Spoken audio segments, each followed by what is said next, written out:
అందరు ముద్దుగురా, నేను కూడా ముద్దుగున్నా. కానీ మీకు ముచ్చట ఎరికైందా?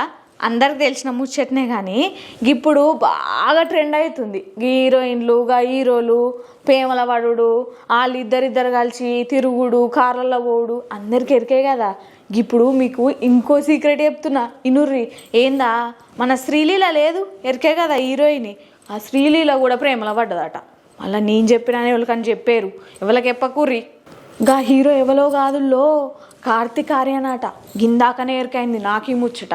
మళ్ళీ నాకు ఎరికైనాక మీకు చెప్పకుంటుంటే నా కడుపు బుబాయన. అందుకే మీకు చెప్పనీకి వచ్చిన. గిది ఎక్కడైందట ఎరికేనా?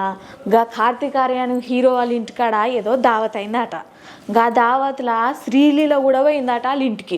పోయినాక వాళ్ళు ఇక ఈ ప్రేమ జంటలాయే కదా, ఇక అదోటి ఇదోటి మాట్లాడుకుంటారు. ఇక మనకి ఎరికే కదా, ఇసొంటి ఎన్ని చూస్తలేం మనము. గాడ అందరూ గిదిగే అనుకుంటారు అట, వీళ్ళిద్దరు ప్రేమలు ఉన్నారా ఏంది మరి ముచ్చట అని.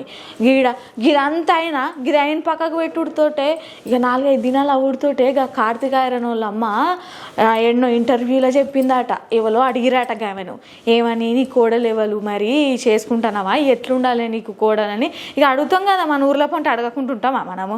ఇక అడగంగానే నా కోడలు డాక్టర్ అన్నదట పుసుక్కున. ఇక కార్తీక్ ఆర్యన్ వాళ్ళ అమ్మ నా కోడలు డాక్టరు అనుడితోటే ఇక మనోళ్ళు ఊకుంటారు. ఆ వార్తను ఒకటే వైరల్ చేస్తుర్రు. ఇక గిది నిజమే అనేసి అందరూ బలంగా పట్టుకురు. మరి ఇక గీ ముచ్చట పక్కకు పెడితే శ్రీలీల ఏమన్నా తక్కువనా? ఒకటే సినిమా సపోర్ట్ చేయకుండా వచ్చింది, ఎవ్వరో తెలియకుండా వచ్చింది. ఒకటే సినిమాలు పెద్ద పెద్ద పెద్ద పెద్ద హీరోలతోటి మస్తు సినిమాలు తీసింది. మళ్ళా ఈమె సినిమాలు ఒకటే అనుకునేరు, డాక్టర్ అని మనకు కూడా తెలిసే కదా. అందుకేనేమో మరి వాళ్ళ అవ్వ డాక్టర్ అనుడితోటే ఇక శ్రీలీల అని మనం అందరం ఫిక్స్ అయిపోతామే. ఈ వార్తలు ఒకటే వైరల్ చేయబట్టే అందరూ. కానీ శ్రీలీల మళ్ళీ ఈ కార్తికేయను ఏదో సినిమా తీస్తుర్రట కదా. ఇక దర్శకుడు అనురాగ్ ఉన్నాడు కదా, గా సారు దర్శకంలా వస్తున్నా ఒక్క సినిమాలా వీళ్ళిద్దరూ హీరో హీరోయిన్గా చేసిరట. ఇక మరి గా షూటింగ్లోనేమో వీళ్ళ ప్రేమ ఒకటైనట్టుంది కదా.